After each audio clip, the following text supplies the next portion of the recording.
Where did your height come from? Because I saw photographs of your parents and they were, we don't small actually compared to you. know. That's really a concern, that we don't know where the height came from. And for a period, I was sort of walking around the streets of Cork, peering at people who were 6'5" and over, wondering were they my father, because my father couldn't have been much more than about 5'9" and a bit, I would have thought, and it was very worrying. So I don't know. Although I do have an idea. In intersearch year, which would have been 14-ish, I got jaundice, hepatitis C, and the only cure, I mean there still isn't really a cure for it, but the only cure then was you went home and you went to bed. Doctors said to me, I also remember Dr. O'Connor, he said go home and go to bed and don't get out of bed until I tell you. And I had to drink copious amounts of Robinson's lemon and barley water, which I hate now to this day, and I was in bed for 4.5 months. And I think I went into bed at sort of 5'9", and I came out of bed at 6'2". I actually think I grew in bed. You were that ill? Oh, yeah. You see, again, Dr. O'Connor, God rest him, said to me, you have 2 of everything in your body, but you've only 1 liver. So in jaundice attacks your liver. So if your liver's goosed, you're goosed. So we have to protect your liver. So that's why I was in bed all the time. And that's why you're so tall. How's retirement treating you? Massive depression. I retired on the 1st of December, and I'm thinking of putting together a sort of how to do it book to retire, because first of all, don't retire in December, all right? Because it's dark and it's cold and it's wet and you're likely to get the flu, as I did. So it's December, it's dark, I've got the flu, and then everybody says that in fact Christmas is a very depressing time for people, and I can confirm. So suddenly, I've got all this, and I got very depressed about it. And the odd thing is, apparently, that you should prepare for retirement. Yeah. You know, and all these companies have pre-retirement courses, you know. So I'd prepare it all. So like on the 1st December I was working, and on the 2nd December I was unemployed, and I was lost. So I promised myself then, once sort of the weather got a bit better, I would start the new plan. So that's really kind of February, so we're kind of in February, and the days are a bit longer. It is a depressing time of year. But if you're asking me what is the plan, I have no idea what the plan is. I did read somewhere that I think you had decided years ago that you would prefer to be like Tommy Cooper, the comedian, and go out, you know, live on stage. You wanted to go out live on air. I wanted to go, yeah. Well, I was there when Tommy Cooper died. Were you? I was in the wings, not in the audience, in the wings. I gave Tommy Cooper his last meal. Those were the days when I was in the catering business. We used to work for ITV, and there was a program called Live at Her Majesty's Theatre. And on a Sunday, because they didn't work on a Sunday, so ITV could take it over. Jimmy Tarbuck was the host, and Tommy Cooper was on that day. And we gave him his lunch and all that sort of stuff. And then I was bringing coffees down to the crew who were in the wings. And you didn't poison him, did you? Tommy Cooper dies. And because of the kind of comedian he was, everybody thinks it's funny. And then suddenly I'm standing there and I hear the production manager say, shit, close that curtains. So they close the curtains, you know, because they know he's gone. Well, they might be dead, but they know they have a problem. Jimmy Tarbuck ran off, and I hope children aren't listening, Jimmy Tarbuck runs on and tries to give him the kiss of life. And Cooper vomited into his face, and I still have this incredible picture of Jimmy Tarbuck leaning over Tommy Cooper and with all his vomit on his face. And I'd prefer not to vomit over anybody's face when I go. If you can avoid it, but yes. I would like to go sort of I wanted to go live on radio. I'd like to go knocked down by a bus or crash the car or something like that. I don't think I'd like somebody to say to me, George, you've got incurable whatever it is, and now I have to spend the next number of months. You know, so what I would do, I've no doubt, I'd be on the plane to Zurich, and I'd go to Zurich and I'd say to your man, can I have 3 of those little green pills?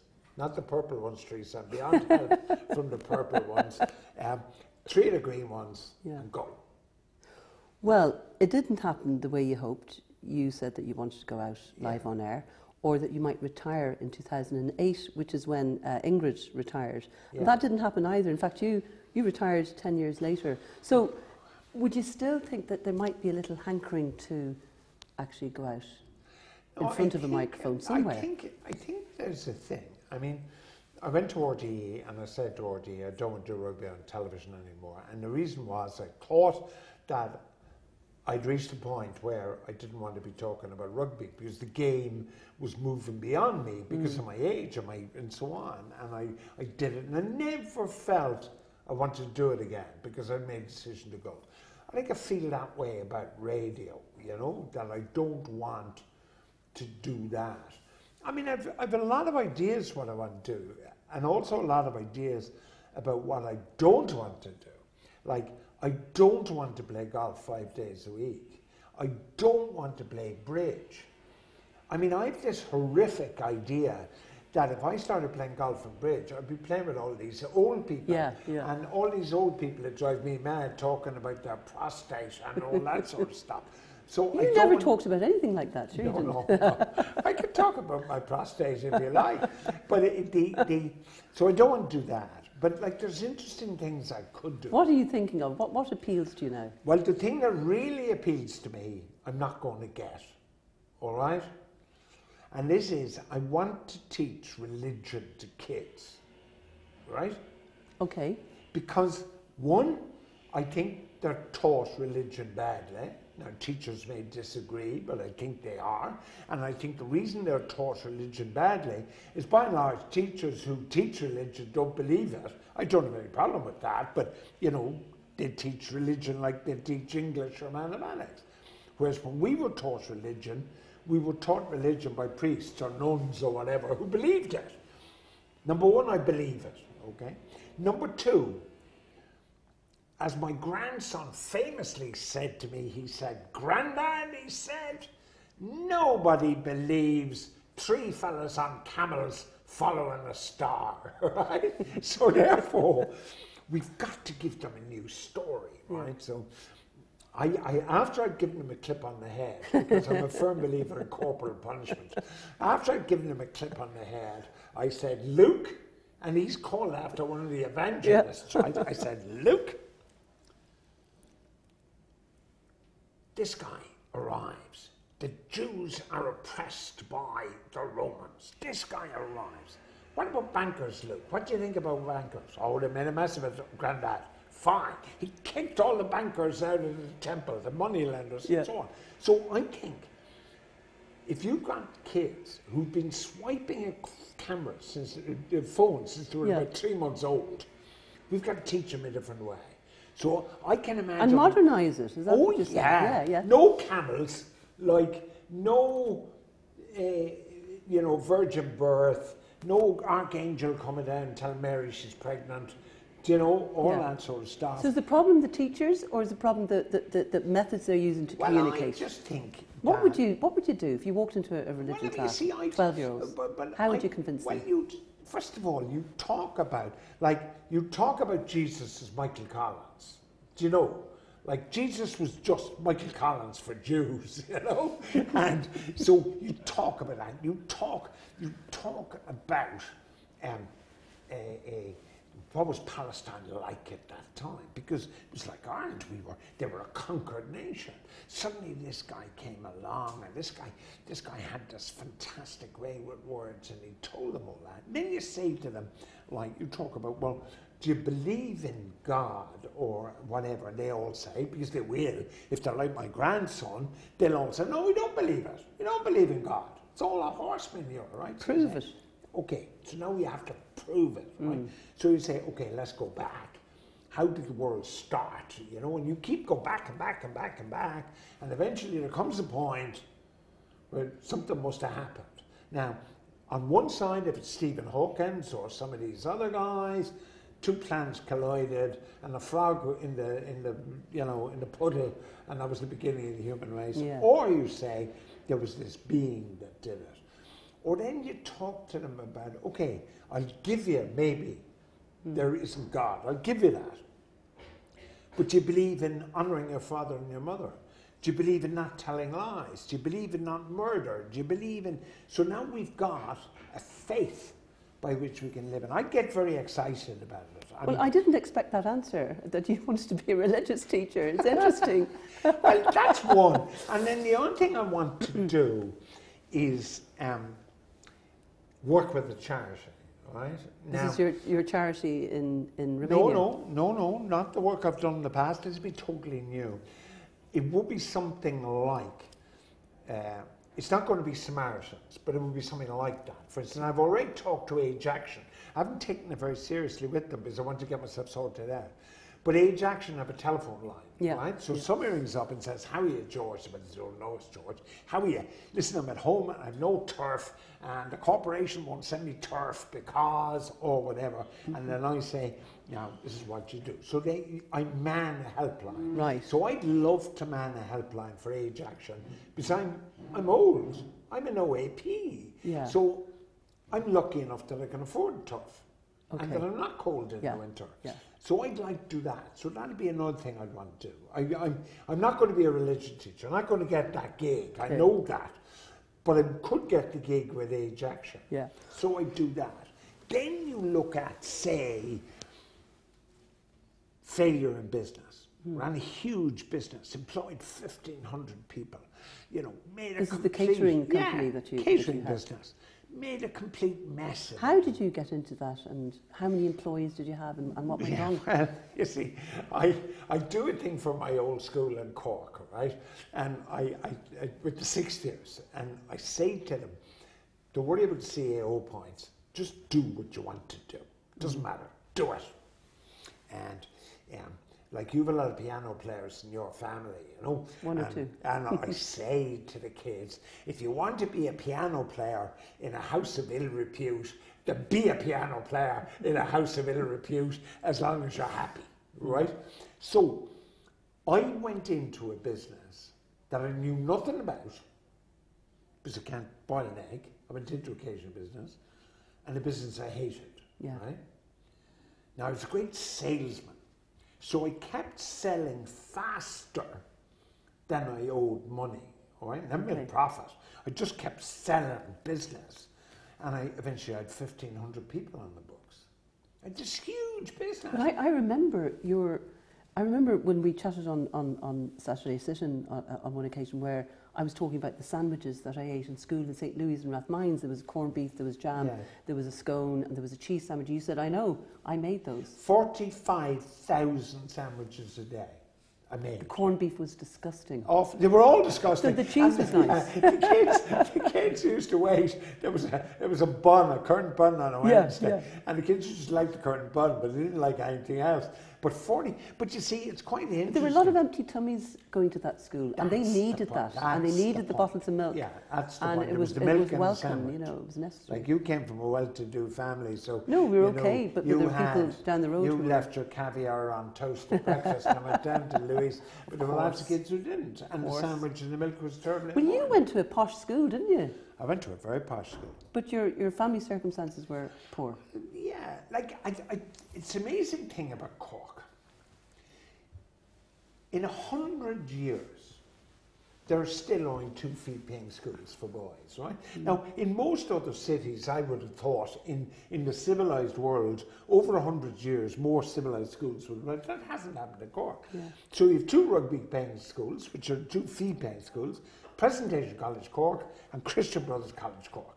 And the rivalry is intense, right? So I'm living in what was the Jewish ghetto in Cork. Now, there aren't too many Jews left, But to this very day, Albert Road in Cork is called Jewtown by the Corkies. Yeah. So when I go down to Cork and somebody says, where'd you live? And I say Jewtown, they all know. Right? Where it is. Where it is. Yeah. So the Jews had gradually started to move, right? How it started is a fabulous story, great story. There was a Redemptorist priest in about 1920s, goes into Limerick and he has a retreat, you see? And he gets up in the pulpit and he says, burn the Christ killers out, you see? So the good people in Limerick, they didn't quite burn them out, but they boycotted them or whatever. So all the poor Jews left Limerick and came to Cork, right? So they go up to the rabbi and they say, how are you, Rabbi? We left Limerick, we have nowhere to live, where we go? So he says, listen, there's a few of our guys down Albert Road. Now these were red brick terraced houses, 2 up, 2 down, outside toilet, no running water, inside, with tap outside. So down the Jews go, and it gradually, the community starts.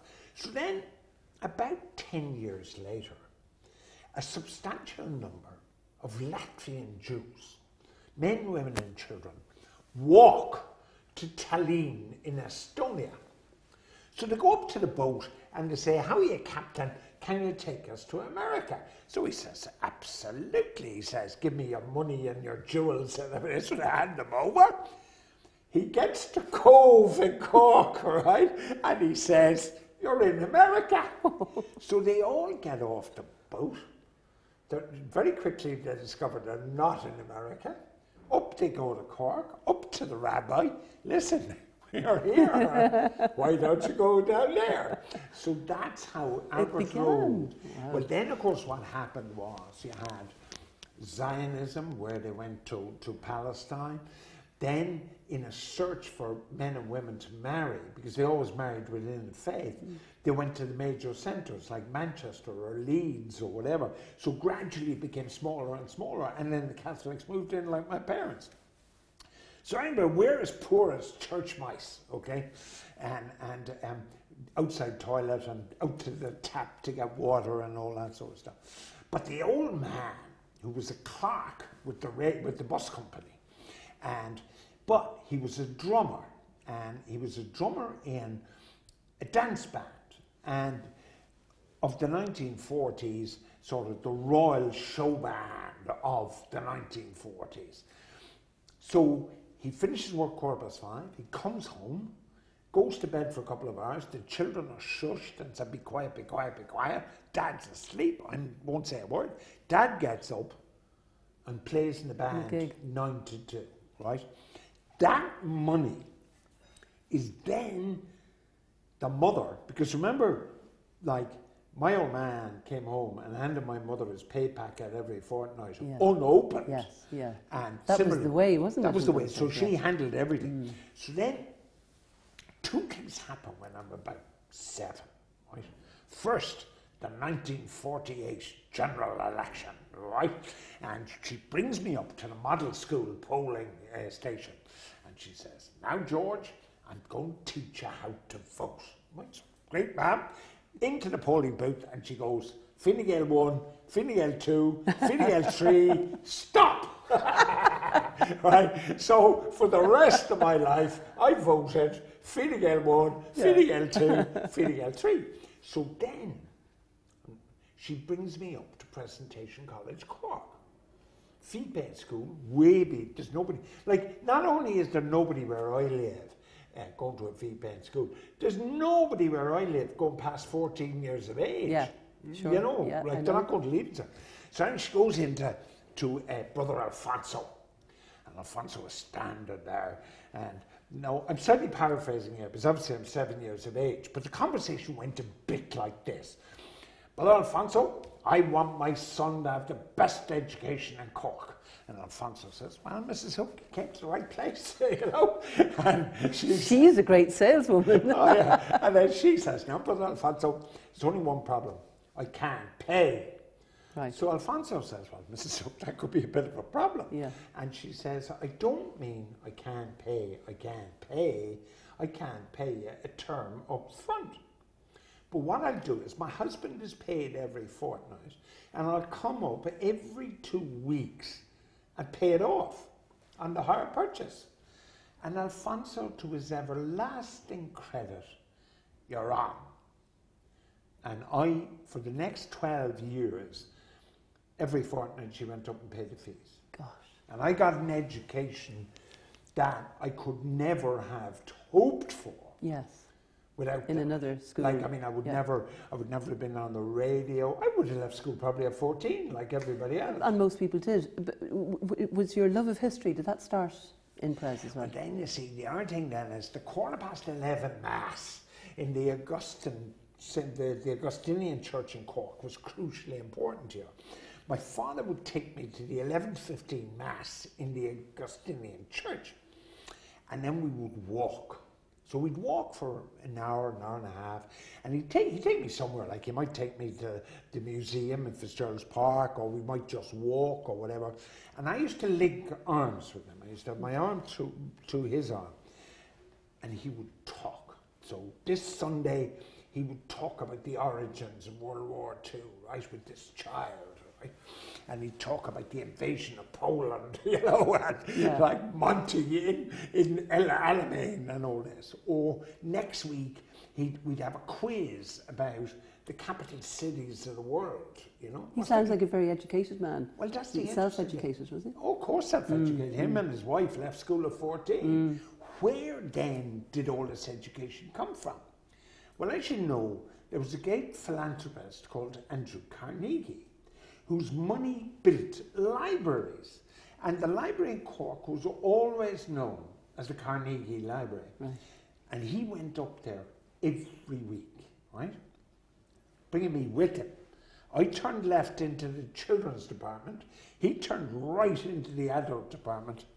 But the mother didn't go, right? Because he knew what she wanted. Now, the old man never read a work of fiction in his life, so he's got biographies and histories and everything. And then the mother reads romantic fiction, right? Okay, so he pulls out a few romantic fictions for her, goddamn. And then I come out of children's library, and like he started me. I always remember the first time I said, like, I'm very young, like, obviously. And he says, no, you go in there and you get. I always remember the first book I ever got was Gulliver's Travels, right? Now, if you tried reading Gulliver's Travels aged 8 or 9, answer, no. Yeah. It's a bit like War and Peace, you know? So I got past about page 3 and said, nah. Now, with a different father, I mean, never gone to the library again, right? So he says to me, don't worry about it. He didn't say to me, you read more, or then he just, fine. So we go up next week. And he says, hey, go over there, he said. There's a guy called Frank Richards. You'll find him under Frank Richards, you see? Fine. Billy Bunter of Greyfriars School, right? So now I go over and I get Billy Bunter. And this is remember him. Yeah, this is about the school in England. And then, so I Billy Bunter read that. Then there's a fella called G.A. Henty, and he's Pirates of the Caribbean, you know? Okay. So I'm reading him, and it's engaging you. But it's engaging. Yeah.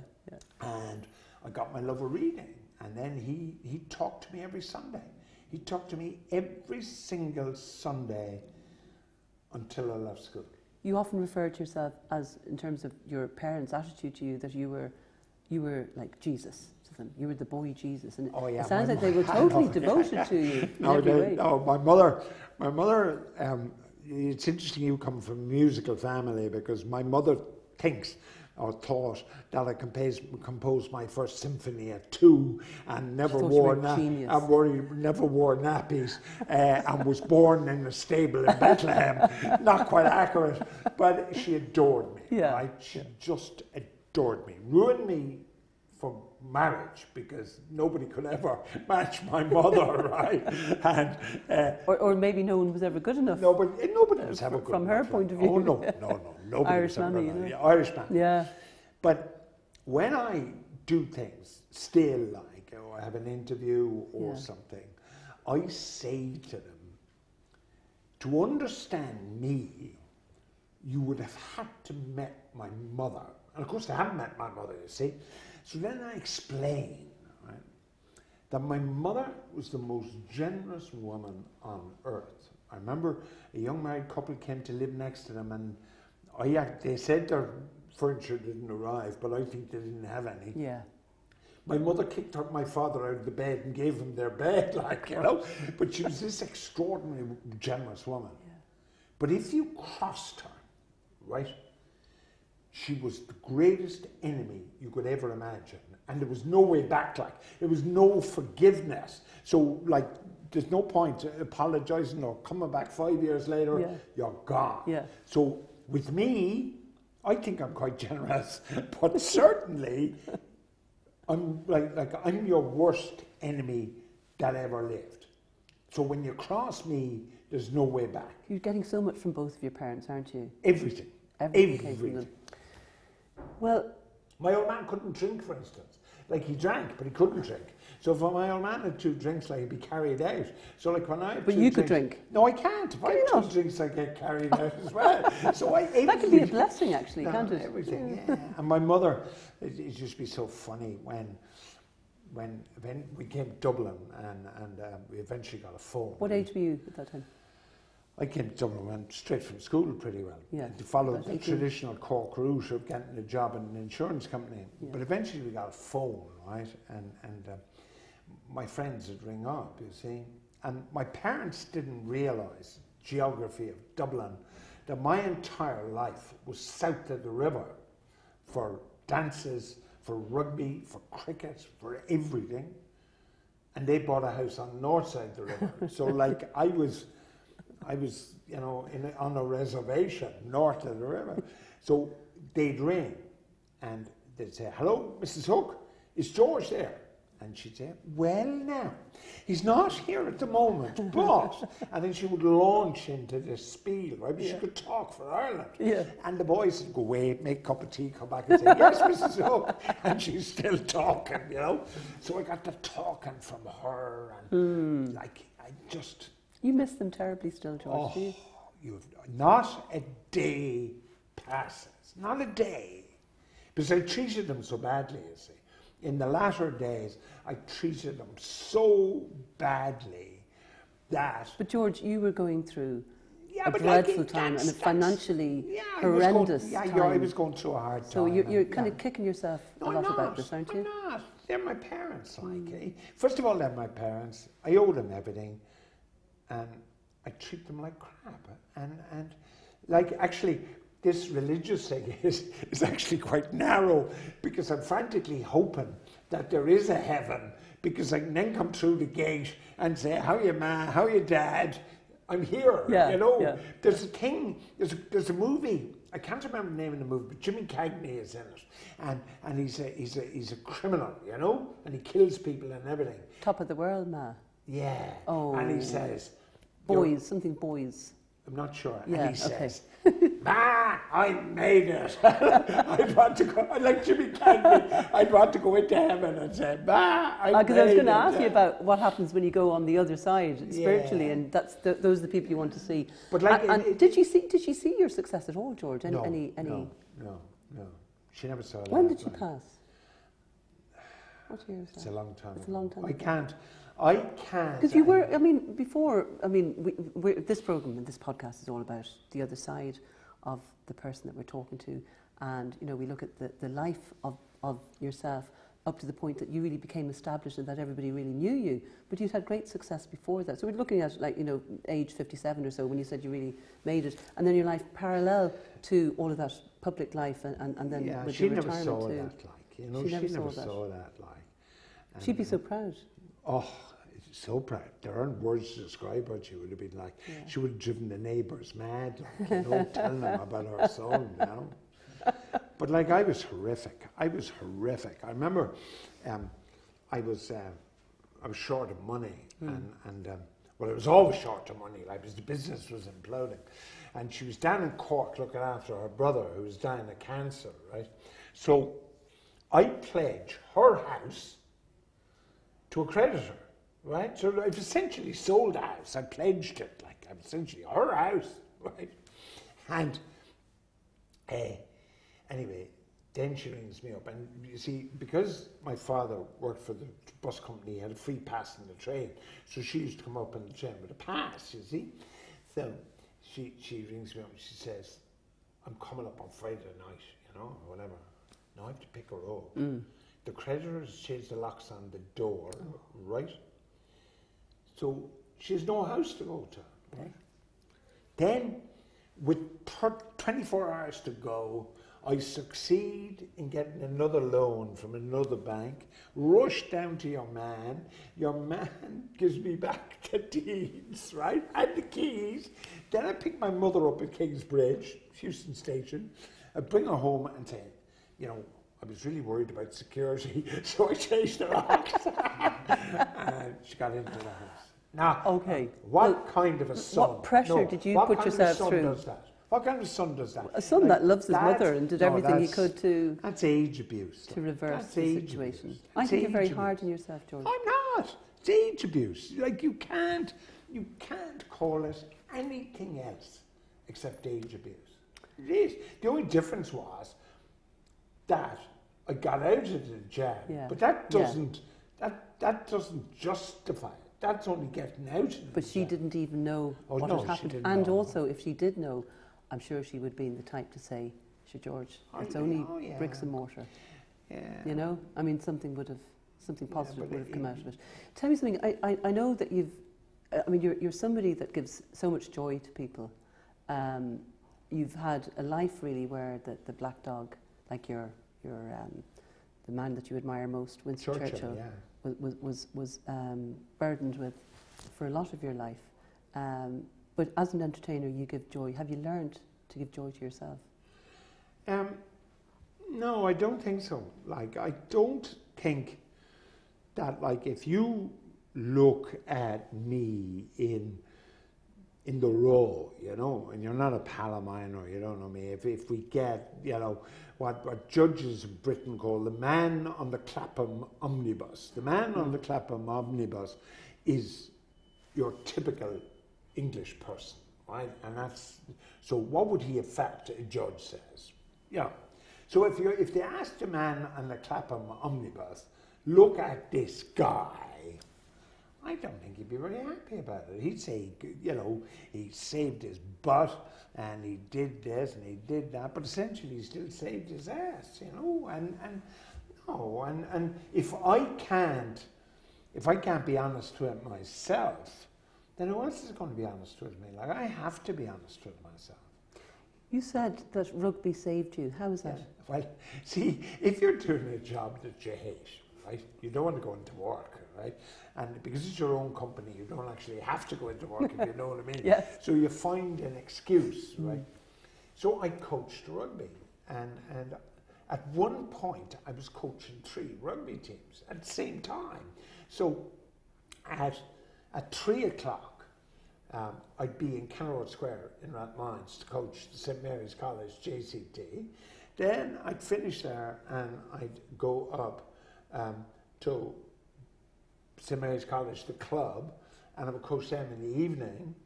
And then if there was any free time left, I was also coached to the Leinster under-19 team. So I was coaching them as well. So, like, the only times I was happy and like free from stress was when I was coaching. But you played as well. Yeah, I mean. Were you good? No. What position were you? Well, because it was big at the time. You played in the second row. There's an interesting thing, and I talk to young people about this. Rugby coaches, by and large, are not the most understanding of people, right? And the reason rugby coaches, by and large, are not the most understanding of people is that it's a physical game. So if you're coaching a game which is about physicality and biff, bang, wallop and all the rest of it, you don't necessarily think so much of the sort of intellectual part of it. So there's a ton of people, of which I was one, who had very low self-esteem of himself as a player. And then when I was 28, like, I get the captaincy in Team of Mary's. And I said, like, I'm the captain. I can't be a coward now. Like, I can't, you know. So I was 28 before I suddenly realised, you know, I'm not bad. Yeah. But because I didn't, so when I coached kids then, and I did for so long, like I coached the under 8s in Willow Park for 10 years. When you then coach kids, when you've gone through sort of what I've gone through in that way, the self-esteem thing, you recognise it in other kids. Yeah. So giving them the kind of confidence. You can see it a mile off, and you have empathy. Because nobody would believe that, and you say it in your book, Time Added On, that you struggled with confidence for years and years. I would have thought the most ebullient character, absolutely confident and bold, and yet you were, for instance, you were afraid to screen test for RTE or to put yourself forward. Well, like, I mean, I didn't speak in the debating society. I mean, it's quite interesting. You didn't? Owen Harris, who writes for the Sunday Independent, yes. you know, Harris was a year behind me in press, you know, and I go into the debating society, you know, and I'm in the audience. I'm not on the team, but I can speak from the floor. And there's this upstart, you know, who's a year behind me, like, and this upstart gets up and starts talking, you know, and I'm looking at him and saying, how can you have the confidence to do that? Like, and like say, we used to have elocution classes. Elocution classes in Cork is definitely the wrong way to go. But anyway, we used to have elocution classes, and I wouldn't stand up and read something. So, just I think part of it was like, in as much as I had this extraordinary plus of going to press and what my mother did. Looking back, I was the poorest guy in the school. You felt that too. I could show you a picture of an annual, and there's 120 boys in the picture of all different ages.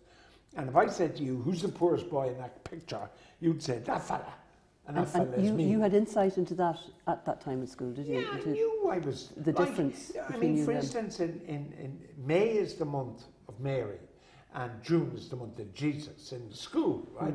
So every boy in the class on one day would bring in flowers for the altar, right? But the only fellow who did bring in flowers for the altar because he didn't have a garden was me, you know? Yeah. So I knew that, and nobody ever did that to me. Like, there was not for a second in those years in prayers was it ever like made plain to me. You weren't bullied. Oh, no. I wouldn't bully you either. No, Were you tall at a young age? No, not really. No, really. Like, there are two pictures. I was a very good cricketer, and I played for the Munster schools in 5th year and 6th year. And I think I'm about 5 inches taller in 6th year than I was in 5th year. So, yeah, but I would have noticed, and I think that affects you. You know? I wanted to talk to you about the time that you coached the USA rugby team in 1987, I think it was. What was that like? World Cup, yeah. The World Cup. What was that like? Well, in '86, there was an American team from Cal Berkeley, the university in Ireland, and I met them and asked me would I coach them and all this sort of thing. And their coach went back to America and he said, listen, we should bring this guy over. Because in '86, in a place called Lawrence, Kansas, they were having their first ever coaching conference. And they invited me to speak at it. And I spoke at it, did a presentation. And in the audience was the coach of the American Eagles, who the following year was going to be in Australia for the World Cup. And he came up to me, and because every night, you know, it was only a weekend, but we'd be out for a couple of beers. And he said, what are you doing? And I said, well, I've come to America. I'm not going home after 2 days, and I'm not sure what I'm doing. So he said, why don't you come to my house and stay with me in California, in San Francisco? So we bought a ticket, and I went, stayed with him for a week, and at the end of the week he said, and talked rugby all week, like, and at the end of the week he said, I'd like you to help me coach the American Eagles in the World Cup next year. So then I was part of all the preparation and everything, and then I went down to Australia, and how did they do? Well, the only thing for America and certain teams in the group stage, the minnows, right, in the group. Our group is Australia, who think they're going to win it, Gosh. England, us, and Japan. Oh dear. So the only match we must win is Japan. You know, for that, because to beat England and Australia is so unlikely. Okay. And we beat Japan. And it is interesting that the USA did not win another match in the World Cup for 16 years. So, like, it was quite an achievement, beating Japan. Yeah. And they didn't get to play against Ireland? They played against Ireland in 91. Hammered. Yeah, because George wasn't in charge. Yeah. But and you trained ladies as well, I think. And I was the first ever coach to the Irish ladies, and I coached women in America. But I was the first coach to the Irish ladies, there's this kind of phrase you would use that I'd give my life for the right of women to play rugby, but I'd much prefer if they didn't. I don't think rugby was designed for women. That probably isn't the most popular thing I've ever said, but I'm perfectly happy. I mean, I coach women all the time. Well, did coach women all the time. So I'm absolutely behind them in the right to play. I just don't think it's a good game. There's probably more emphasis now on strength and conditioning and nutrition and all of that now, because they're fairly tough looking. Well, if you look at a game of rugby, all the tackling now is above the waist, right? I don't think I need to tell the audience that women above the waist are different from men above the waist, right? So therefore, women are being hit in a vulnerable area, all right? The other interesting thing is women are more susceptible to concussion than men. 25% more susceptible than concussion. So why are we putting women into a game where there is a risk of traumatic brain injury? So I'm not sold on it. We're taking you up to the point, we're looking at your life up to the point that, as I say, you became very well known. And that, I think, was your first couple of months in news talk when everybody knew you. But you were known before that as well, when you became a rugby pundit for RTE. Now, I think this is a fascinating story. I believe you made some sort of an appearance, I think in 1987 for RTE, and it took 10 years for you to be asked back, and by God, were you ready then? Tell us about that. Well, I always remember, I had come back because we lost, so we didn't go to the quarter-final, obviously, the Americans, so I came home early. So I'm back in Ireland, and then Jim Sherwin rang me up and said, would I do the semi-final with Kieran Fitzgerald of Wales and New Zealand? And I did that, and then nobody spoke to me again until 1995. And I'm in 1995, I'm in South Africa as a reporter, my first ever sort of writing gig for the Irish press. And between getting on the plane at Heathrow and landing at Johannesburg about 8 hours later, the Irish press goes bust. Oh. So I'm now in South Africa. Jobless. Right? No money, all right? So RTE were very good to me, and they said Ireland then had played Wales in the third match of the group, and they had to beat Wales to progress. And John O'Brien said to me, look, will you do 2 minutes with Fred Cogley by the swimming pool about the match, right? And I'll give you 25 quid. So I was delighted with myself, 25 quid. So I always remember going to the bedroom in the hotel and the closet and the mirror, obviously. And I'm talking about the closet, right? And I'm doing 2 minutes to the closet. So then I go down to Fred, and Fred says to me, what do you think?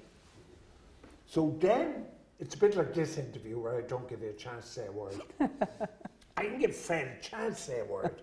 I launch into my 2 minutes. Right. Back in Ireland, Bill O'Hurley, God rest him, Bill says, wow, that was pretty special. So then they didn't talk to me for another couple of years. And then eventually, It was Italy and Ireland. Yeah, and like they rang me up on sort of a couple of nights before and said, will you do it? And clearly they were stuck. You were the only analyst, though. I was the only one, because there was no match, like it was an unimportant game. And there was a hurricane hit these islands and they lost everything. And the only thing they had was rugby.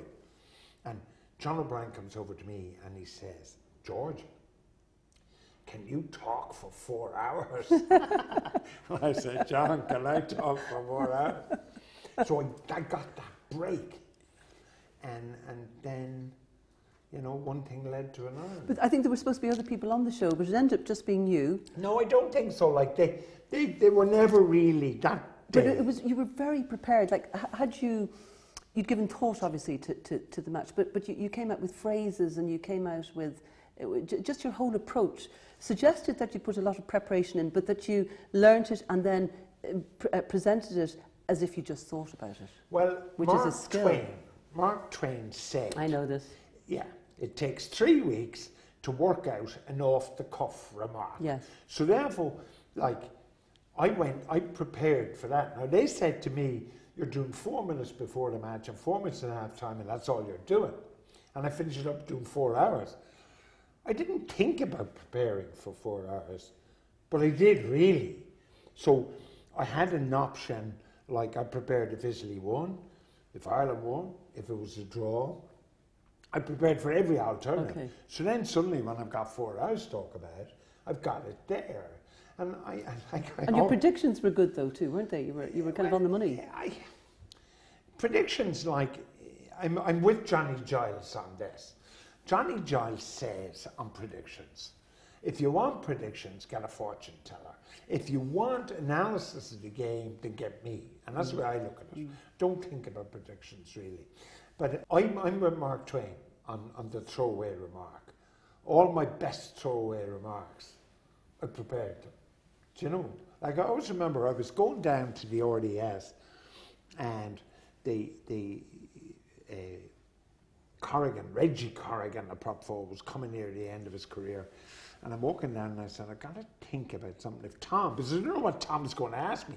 I mean, the one thing about Tom McGurk in television, you have no idea what he's going to ask you. So I had no idea what he was going to ask me. But he said, if he asked me about Reggie Corrigan, what am I going to say about his return? And then on the night I came out with, you know, if Reggie Corrigan's retirement date was the sell-by date on my yoghurt, there'd be palm trees growing in it, you know? Now, I thought about that, like walking down Anglesey Road. I didn't know I was going to use that. And like there was... But Gay Byrne is very like that too. Well, we'll prepare something and think of different ways of saying it and different emphasis. Yeah. And I think anybody who sort of says, you know, I just go in. Like Ivan Yates is a really good example of this, you know, on News Talk. Like if you meet Ivan, he kind of has you believing that he just walks into the studio and off it goes like. That's just not true. Because Ivan is as professional as it comes. He's prepared the whole thing. And I think anybody in this industry who doesn't prepare, you know... Doesn't do what? There's one exception. That was Terry Wogan. And Terry Wogan literally did turn up 20 minutes to air on his twice-weekly TV show. And if the idiot board was there, he'd use it. If not, I mean, it was totally ad-libbed. But it's a rare exception, I think. Yeah, but when Terry Wogan went on television also, which is part of it, like, he, you know, I remember I saw Bob Hope live, would you believe? And way back when Waterville Golf Club first started, there was an Irish-American multi-millionaire did it. And he had this idea to have a professional tournament. And he had a kind of a professional tournament. Like top guys didn't really turn up, but he paid Bob Hope to be the entertainment, right? And I sat there and I watched Bob Hope, and he hadn't a note, right? And off he went, you know. And he was singing. Well, the point is, he was you're trying to tell me that Bob Hope didn't prepare. Of course, like Bob Hope had Bob Hope never wrote a joke in his entire life. He had 20 scriptwriters writing the jokes. What the difference between Bob Hope and the scriptwriters was he could deliver it. It was the issue of timing and pause and all this sort of stuff, you know. And is that important if you're making a speech, if you're going to a function and you have to maybe address a crowd, a rugby crowd, do you actually painstakingly work out what you're going to say? Yeah, like, it was really, like on the Ireland England game, they have these corporate lunches and to fundraise for the clubs. And my club, St Mary's College, obviously I did it for them, you know, because it's my club. I'm a volunteer like everybody else. But like I worked my butt off for that speech, you know. And there's a great moment in, Martin Sheen is the president of the USA and the West Wing, right? Okay. And there's a moment in it where they've gone to church, right?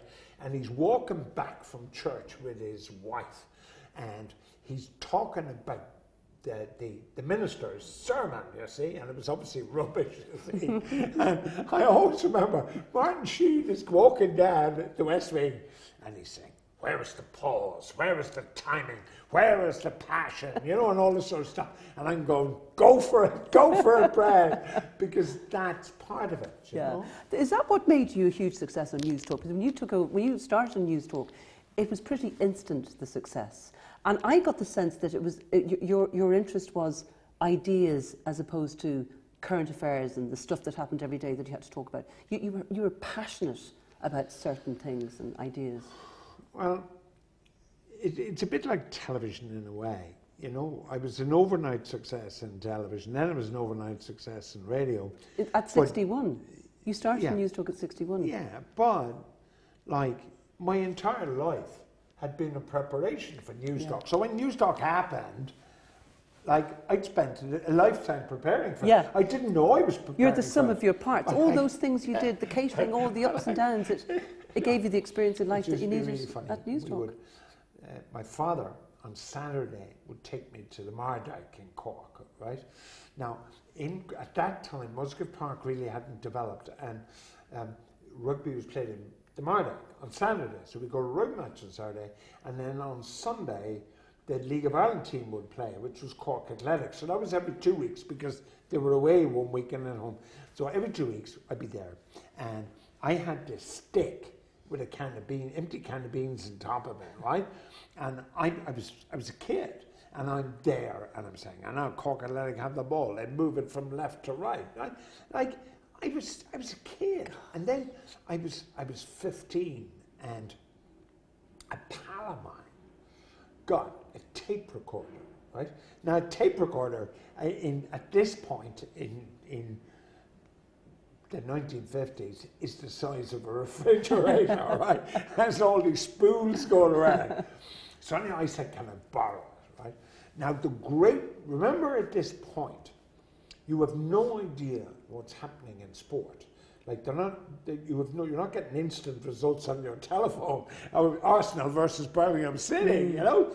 So at 5 o'clock, you've got sports report, all right.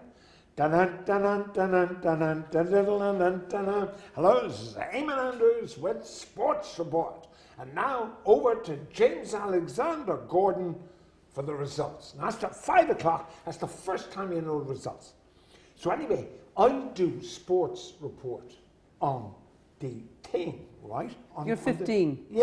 And I go, hello, this is Eamon Andrews. And now over to John Arlott at the Oval for cricket.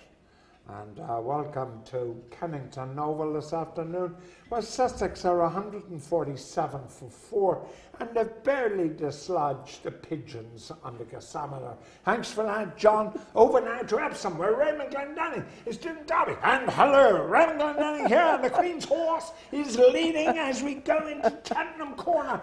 And I do an hour of sports report with all the voices, all of them. So you're an actor, actually. You see, I didn't know you. I spent a lifetime preparing. Did so impressions. when. So, but then you were born to do that. You're born to talk. You're born to commentate. But then you went into catering. Yeah, went into sales and catering, and look, you're very svelte now. But you did, up until now, look like a man that might like a few burgers, and yet you brushed aside a wonderful fast food opportunity in business. Yeah. I mean, a fella came to me and he said, listen, I have this really good idea. He said, I have a client called McDonald's and they sell hamburgers, takeaway hamburgers, and they want to open in Ireland. And do you want, you know, you're in the catering business, do you want to do it? I said, no, nobody in Ireland will buy food to take away. The Irish people want to sit down and have their dinner. And I passed up the McDonald's franchise. Okay.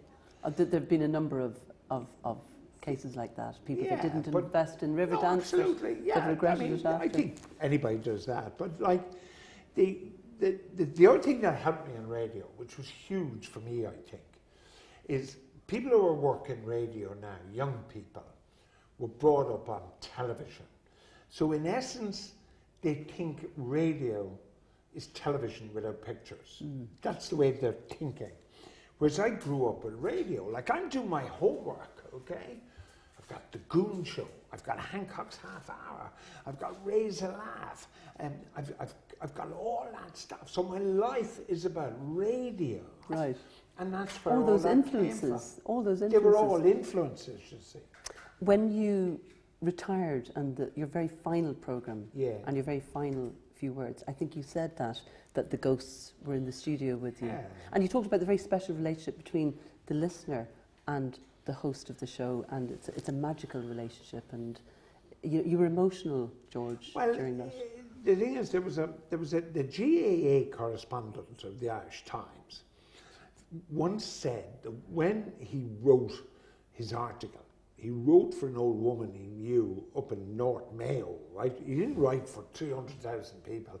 He wrote for this old dear up in Mayo. And then Wogan, when he stopped, he only talked to one person. Yeah. You know, so I got this, and I thought, you know, the trick here, if there is a trick, is that you're talking to one person, and you've got a picture of that person. Now, I had a picture.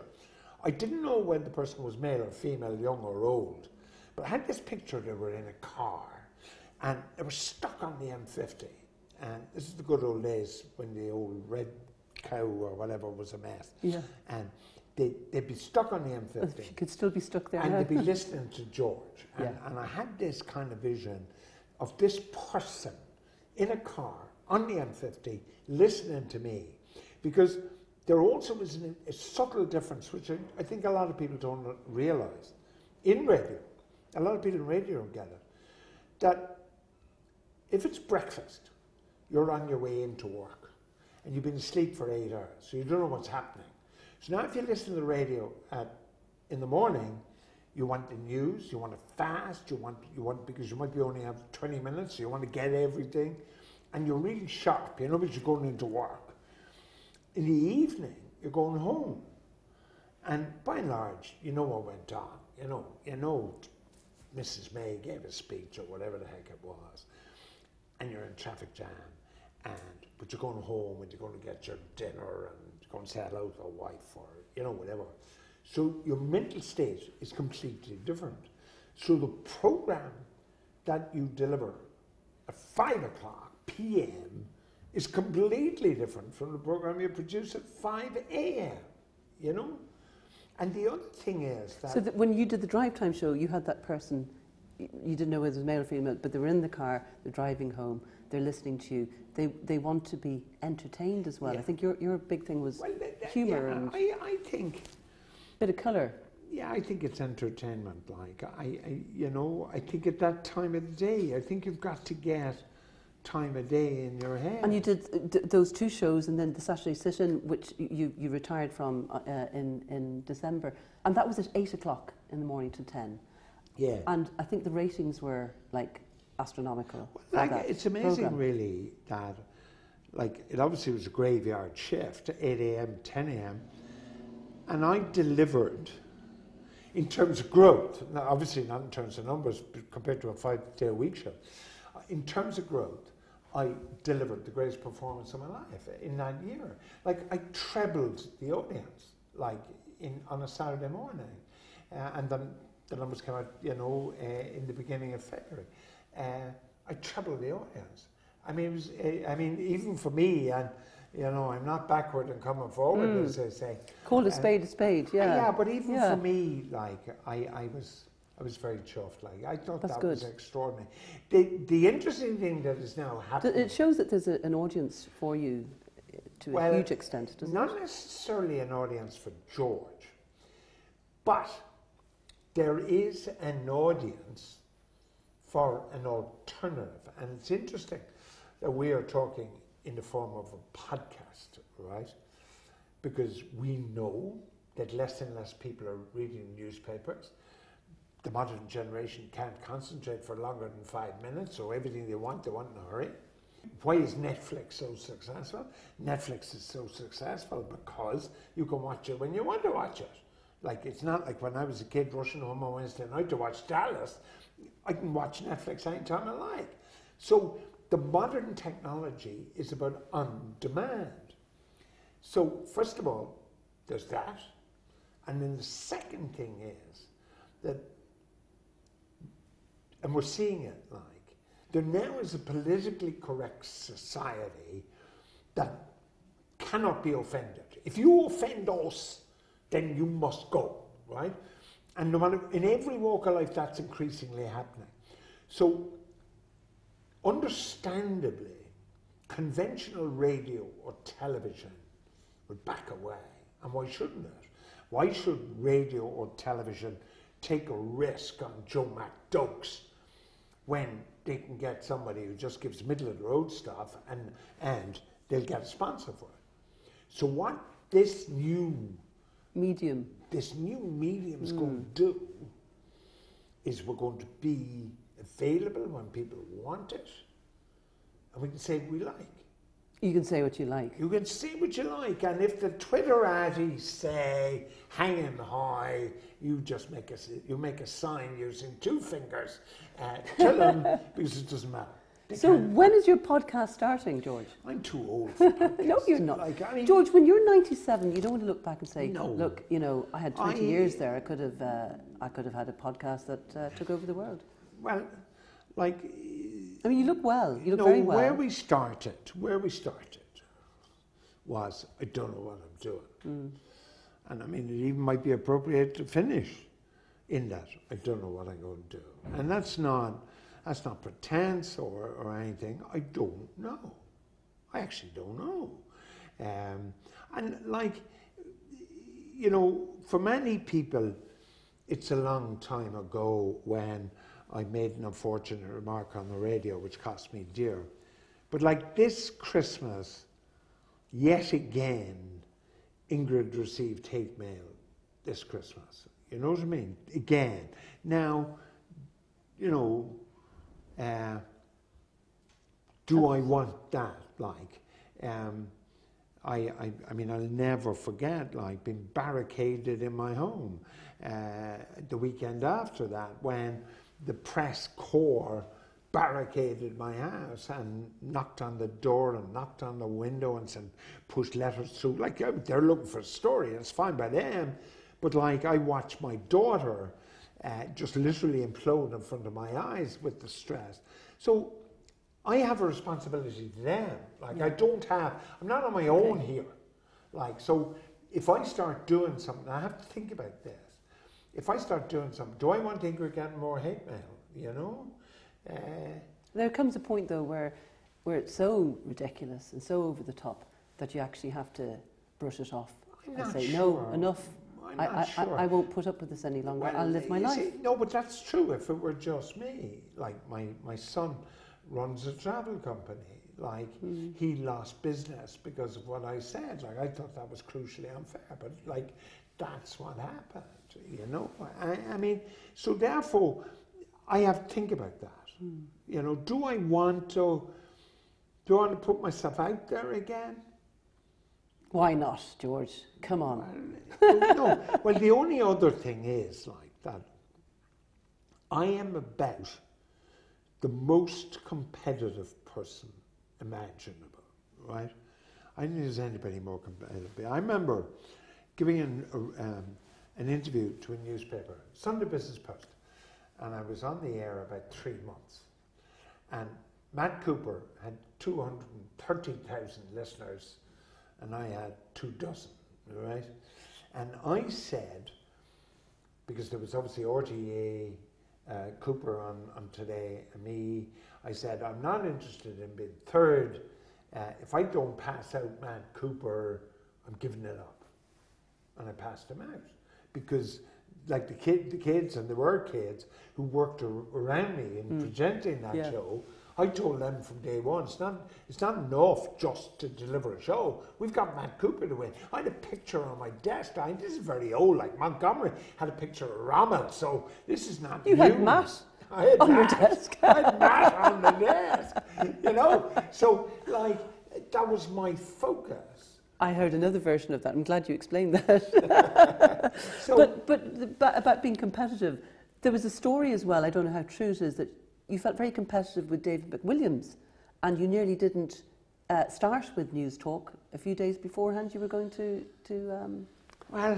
throw the towel in. What was that about? Well, really, like, they had filled all the slots, and like, they had big names like McWilliams, David McWilliams, and Damien Kybert, and, you know, that sort of stuff, and they had nobody at drive time. And then they decided, like, you know, why don't we get this old Egypt off television to hold the fort for about 6 months until we get somebody better, you know? And, like... Then it took off. Well, I'm not like that. I mean, you know, my nature is I have to, you know, be out there. And at the end of the first year, and I'd have to think numbers weren't phenomenal, but at the end of the first year, I was delivering more listeners than all the other programs combined, right? So obviously, you know, they said, we better keep your man for a bit longer. But I think the thing is, and I had 2 grandsons on the St. Mary's College JCT this year, and I wrote them these enormous lengthy texts before they came, right? And like, that's the thing I talk about all the time. I talk about, like, if you don't think that you can do this, how the hell does anybody else think that they can do it, you know? And I remember, like, those early days, and like, we had a dress code on the program, and nobody else had a dress code. In News Talk? Yeah. Did you really? Well, I mean, it wasn't a formal dress code. Well, I always thought you looked rather fetching. Three-piece suite, but like, they knew they couldn't come in and cut away T-shirts with thongs appearing above their jeans, you know. Right. Like, we were a bit strange. And the other thing was timekeeping. Like, if a meeting is 10 o'clock, a meeting is 10 o'clock. Sure. So, well, I remember one day going in to see you when I was contributing on the Saturday sit-in, and you said, there's something different today. You're not dressed businesslike. And I went off and I thought, he's absolutely right. And I'm a businesswoman, and I need to make connections, and I need to make contacts, and I should be businesslike. And you were right. And I appreciated the advice. Yeah, I mean, in like, today now I'm not wearing a tie, right? And I've succumbed. I mean, against my better judgment, I've succumbed. I got 150 ties at home, like, all hanging up there. And, like, I'm just, you know, I go to formal functions now, business, and I'm there with a business suit and a tie. And I'm the only person there wearing a tie. So I've kind of given up. Like, the one-man battle of wearing a tie is over. I just want to finally ask you, in terms of, you said that you had very little self-esteem growing up, and it took a long time for you to find your confidence. What would you say to a young person now, listening to you, looking at you, who's riddled with lack of self-esteem, has no self-belief, and what advice would you give them? Well, the advice I'd give them was the advice given to me by my best friend the day after I attempted to end my life at the end of Dunleary Pier. And I'd gone down Dunleary Pier at about midnight, and I took my clothes off, and I was all set to dive in and end it, and for some reason I didn't. That was the nadir of my business career, and I didn't. And ask me why I didn't, I've no idea, but I didn't. And then I rang my best friend, and I said, Simon, can I meet you for a cup of coffee? I want to talk to you because I'm in bits, you know. Simon brings me back to the scene of the crime. He brings me back to Dún Laoghaire Pier the following day, and we walk Dún Laoghaire Pier. Okay. And he talks to me, and he talks to me about the talents I have, talents that I don't even know I have, or certainly talents that I don't recognize. And he told me to write them down, you know. And now, I don't know how many years away from television I am or radio, but I'm a long way away. But I wrote down my strengths, you know. And I think that's what you have to do. You actually have to write them down. And when you sit there and say, you know, have I got any strengths? And when you actually write them down, you suddenly discover you have, you know, because you've set yourself a task. And I remember the first task, the first skill I wrote down was I can talk, you know? And that was the first thing I wrote down. I mean, it was a decade or more before I was able to use it, but I wrote it down. Yeah. That I have this. Like I eventually became a debater. Like I had won the British and Irish Championship 3 years running. But you wouldn't debate in school? I wouldn't debate in school, but I got this afterwards. So therefore I wrote that down, and I wrote down, like there weren't too many things that I had in my favour, but I wrote them down. And I think that's what you have to do. You have to say to yourself, like, what have I got here? Like what makes George Hook or Joe McDucks or whatever?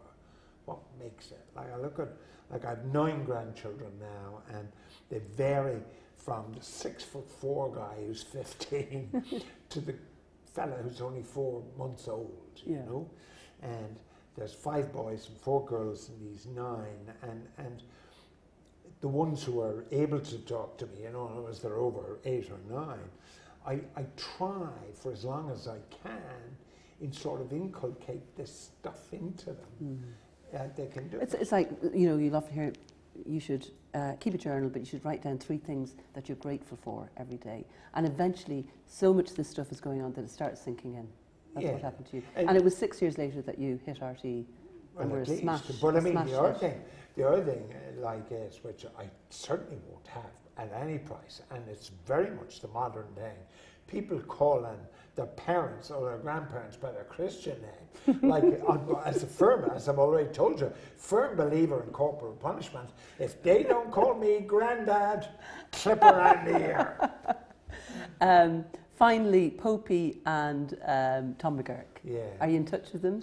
Yeah. But what are they like off there? Well, we were never friends. Like, we were never friends. We were incredible professional workers together, like incredibly so, and incredibly generous to each other. So you never thought that Popey was trying to upstage you, or McGurk was trying to upstage you, and to a large degree also Conor O'Shea eventually. Like we were wonderfully professional, but like we never went for pints and stout afterwards, or, you know, like we lived utterly separate social lives, coming together on a Saturday afternoon. And then you could bring it fresh on the day. I mean, it was just, we saw it as that's what we were, and there was another life out there which wasn't part of that, you know. At the end of the day, it's your family that's most important, and you're such a family man, George, and I want to thank you for the last 2 years that I worked with you, because despite my years and all the years I was in RT, I think I learned more in those last 2 years. You're very kind to me, and you're very kind I enjoyed it. I miss here. you. I miss going in on a Wednesday and having the chats. I probably miss going in on a Wednesday, if truth or no. But no, thank you for having me. That's been brilliant. I haven't spoken to a microphone since the 1st of December, so I feel maybe I needed it. Very Thank you privileged. so much. Thanks so much. Oh, you're very good.